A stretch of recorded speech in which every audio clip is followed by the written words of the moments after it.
유아, 안녕하세요. 김쌤입니다. 자, 저번 시간까지 상품과 제품에 대해서 한번 알아봤는데요. 자, 이번 시간에는 제조기업과 관련된 원재료에 대해서 한번 알아보도록 하겠습니다. 자, 원재료라고 하는 것은 제품을 만들기 위해서 필요한 재료를 우리가 회계에서는 원재료라고 하는 개정 과목으로 처리를 하고 있어요. 자, 우리가 붕어빵을 만들려면 재료가 뭐가 있어야겠죠? 밀가루가 있어야 되고, 팥이 들어간다면 팥이 있어야 되고, 크림이 들어간다면 크림이 있어야겠죠. 이러한 것들을 우리가 원재료라고 하는데요. 이 원재료는 제조기업에서 다루는 부분이기 때문에 원가 파트에서 좀 더 자세히 다루도록 하고요. 자, 여기서는 원재료를 구입했을 때 어떻게 회계 처리를 해야 되는지 한번 살펴볼게요. 자, 1월 1일 날 제조에 사용하기 위해서 원재료 100만 원을 현금으로 구입했어요. 현금으로 구입했으니까 대변에 현금이 100만 원이 감소하게 될 거고, 차변에는 원재료라고 하는 재고자산으로 처리를 하면 됩니다. 여기서는 재고자산 파트에 나오는 개정 과목이기 때문에 이 정도만 알아두면 되실 것 같아요. 자, 다음으로 제조와 관련된 제공품이라고 하는 것이 있는데요. 이 제공품은 지금 생산 과정 중에 있는 물품이라고 보시면 됩니다. 그러니까 이거 한번 앞에 설명했었어요. 그죠? 컨베이어 벨트에서 제품을 조립하고 있다. 자동차를 이렇게 서갖고 자동차를 지금 조립하고 있다. 제조 공정 중에 지금 있는 제품이다라고 했을 때는 우리가 제공품이라고 하는 개정 과목으로 처리하고 있고요. 이것도 역시 원가 파트에서 좀 더 자세하게 다뤄보도록 할 거니까 여기서는 제공품에 대한 개념만 알아두시면 될 것 같아요. 자, 그 다음에 반제품이라고 하는 것이 있었다고 했었죠. 반제품은 제조 공정이 끝나긴 하였지만 이것만으로는 완전한 제품이 될 수 없는 일부분. 그래서 예를 들면 자동차의 핵심이 되는 부품인 엔진을 제조 공정을 통해서 다 만들었지만 이걸로는 자동차가 될 수 없기 때문에 이거를 우리가 반제품이라고 한다 라고 했었죠. 항공기에 들어가는 좌석, 의자를 다 만들었다 라고 하면 이거는 의자는 항공기의 일부분이 되는 어떤 부분품이죠. 그래서 그러한 것들을 우리가 반제품이라고 한다. 이 반제품 역시 원가와 관련된 개념이기 때문에 지금은 반제품의 개념만 알아두시면 됩니다. 그 다음으로 소모품이라고 하는 건데요. 자, 소모품이라고 하는 거는 일반적으로 소모해서 없어지는 물품, 일회성이라든지 1년 이내에 소비되는 물품들을 우리가 소모품이라고 하는데요. 사무실을 예를 들면 사무실에서는 A4 용지라든지 볼펜이라든지 클리어 파일이라든지 이러한 것들이 소모품이 되겠죠. 그래서 소모품도 역시 상품을 판매하기 위해서 본사 직원들이 쓰는 물품이기 때문에 재고자산으로 분류하고 있습니다. 자, 소모품은 우리가 일일이 볼펜 하나 몇 개 썼는지 A4용지 몇 장 썼는지를 매일매일 파악할 수가 없겠죠.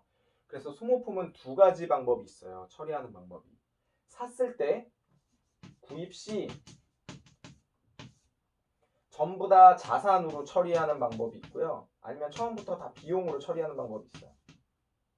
자, 자산으로 처리하는 방법은 일단 구입했을 때 소모품으로 다 100만 원어치 샀다. 자산으로 처리하는 겁니다.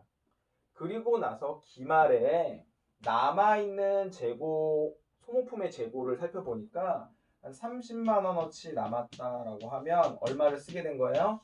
70만 원어치 소비되는 거죠? 그러면 기말 시점에 자산을 70만 원 줄여주고 그리고 70만 원어치 비용 처리하게 되면 되는 거죠. 그래서 소모품은 이렇게 회계 처리하고 있습니다. 자, 비용으로 처음에 설정을 하면 처음에 그냥 다 100만 원어치 소모품비로 다 썼다라고 비용으로 처리해 놓고요. 나중에 결산 시점에 남아있는 것이 70만 원이 남아있더라 라고 한다면 결과적으로 비용 중에서 70만 원만 비용 처리하고 비용의 70만 원어치는 소멸시켜주고 나머지 30만 원어치는 다시 자산으로 돌려주는 이러한 결산 회계 처리를 하게 됩니다.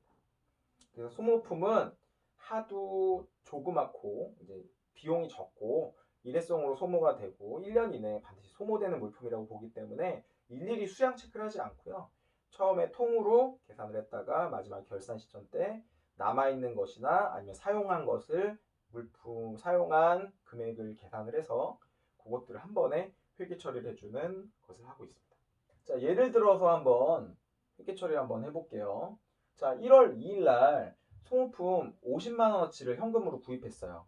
그런데 1월 2일 날은 다 자산으로 처리하기로 했습니다.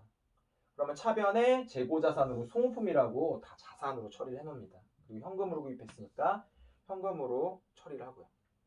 자, 1월 2일 날 소모품을 구입했는데 다 비용으로 처리를 하기로 했습니다. 자, 그러면 1월 2일 날 소모품비라고 하는 판매비와 관리비로 처리를 하고요. 역시 현금이 나간 것이라고 인식을 하고.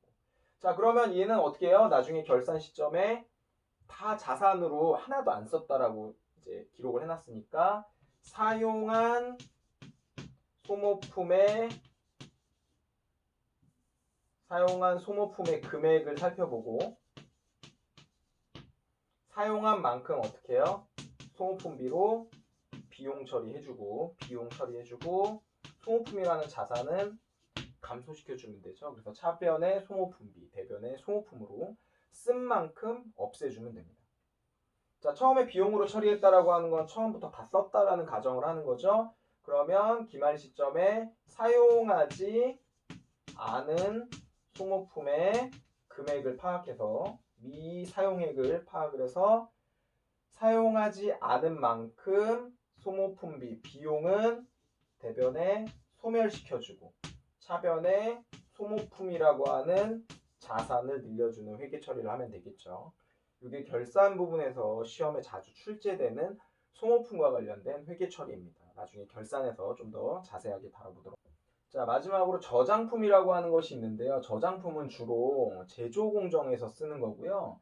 제조 공정에서 제조를 하기 위해서 소모성으로 사용되는 물품인데 이것을 우리는 저장품이라는 개정 과목을 많이 쓰고 있습니다. 그래서 제조기업에서 쓸 때 뭐 나사 못이라든지 뭐 볼트 너트라든지 납땜용 인두 등 이러한 것들은 제조 과정에서 쓰여지는 물품이기 때문에 저장품이라는 개정 과목으로 사용하고 있습니다. 이번 시간까지 우리가 유동자산 중에서 재고자산에 대해서 한번 살펴봤고요. 다음 시간부터는 이제 비유동자산, 1년을 초과해서 보유하고 처분할 예정인 비유동자산에 대해서 한번 알아보도록 할게요. 수업 듣느라고 고생 많으셨습니다. 다음 시간에 뵐게요. 안녕.